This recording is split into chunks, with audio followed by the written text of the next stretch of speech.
Sir कल शराब नीति घोटाला को लेकर जो मुख्यमंत्री अरविंद केजरीवाल को ईडी ने अरेस्ट किया है, उसको लेकर इंडिया महागठबंधन कल दिल्ली में महारैली कर रही है।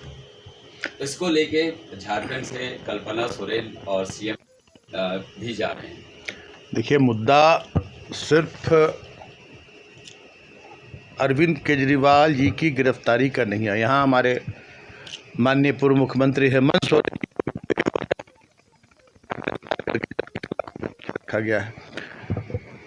विपक्ष की आवाज़ को पूरी तरह से बंद करने की एक साजिश हो रही है जो केंद्र में बैठी सरकार है, और उस साजिश को जनता के बीच रखने की ये कि कैसे लोकतंत्र को पूरी तरह से समाप्त करने का और संविधान को तार तार करने की कोशिश हो रही है।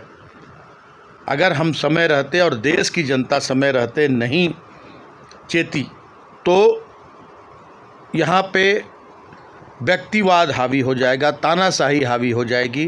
जैसे बहुत सारे देशों में अभी वहाँ की जनता त्राहिमाम कर रही है, वही स्थिति हमारे भारतवर्ष की भी हो जाएगी।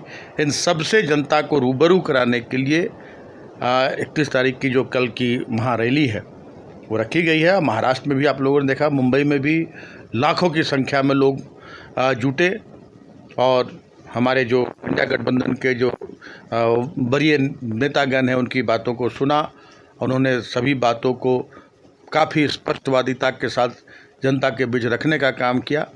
और दिल्ली की रैली भी आप देखेंगे कि जो विपक्ष है, विपक्ष क्या कहें कि हाँ तो व्यक्तिवाद है, अब तो दल नहीं है, लेकिन उसकी ताबूत में अंतिम कील साबित होगी।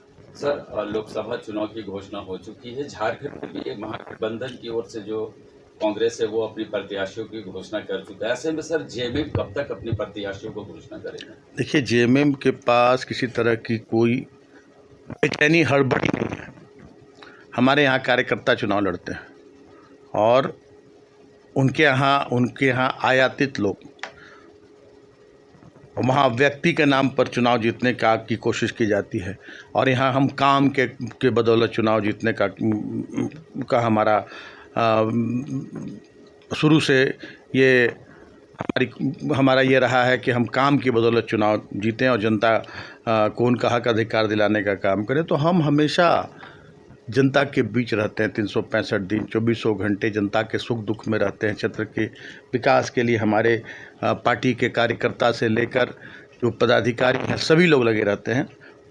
तो हमें इतनी चिंता नहीं रहती है कि प्रत्याशी कौन होगा।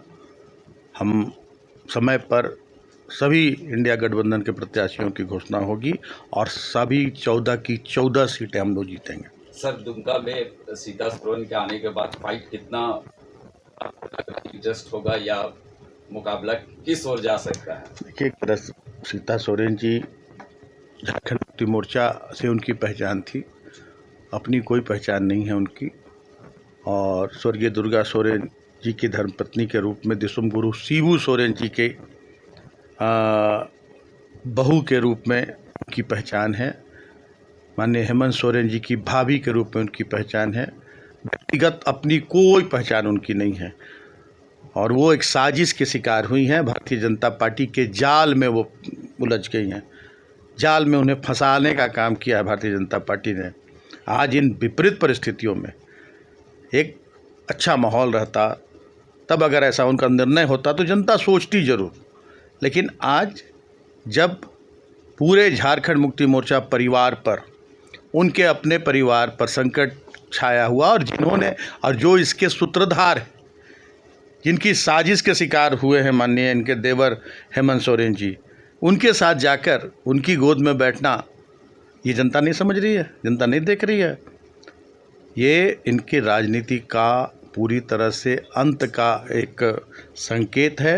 और विधानसभा चुनाव समाप्त होते होते देखेंगे कि हमारी आदरणीय भाभी सीता सोरेन जी कहीं से भी राजनीति में उनका कहीं से भी आप देखेंगे कि उनकी कहीं कोई चर्चा करने वाला, उनका कोई नाम लेवा नहीं रहेगा। सर एक आखिरी सवाल है, गांधी उपचुनाव को लेकर बीजेपी ने अपने प्रत्याशी की घोषणा की। क्या कल्पना सोरेन वहां प्रत्याशी हो सकती हैं गांधी से? देखिए, झारखंड मुक्ति मोर्चा और हमारा इंडिया गठबंधन एक संगठन है, यहाँ व्यक्तिवाद नहीं है।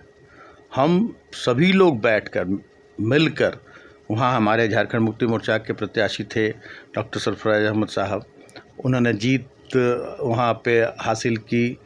उसके बाद उन्होंने, जब यहाँ राजनीतिक परिस्थितियाँ बहुत ही कहें तो विपरीत चल रही थी, यहाँ हमारे माननीय पूर्व मुख्यमंत्री हेमंत सोरेन जी को अपदस्थ करने की साजिश चल रही थी, उस समय उन्होंने एक बहुत बड़ा त्याग दिया का परिचय दिया। उन्होंने उस सीट खाली की कि भाई जो भी उम्मीदवार जो भी चाहे यहाँ से चुनाव लड़कर और झारखंड मुक्ति मोर्चा को मजबूत कर सकता है। तो आज वो सीट खाली हुई, झारखंड मुक्ति मोर्चा की सीट है, झारखंड मुक्ति मोर्चा का उम्मीदवार होगा वहाँ इंडिया गठबंधन का। लेकिन कौन उम्मीदवार होगा ये पार्टी के वरीय नेता और पूरे जो हमारी एग्जीक्यूटिव कमेटी है वो बैठकर तय करेगी।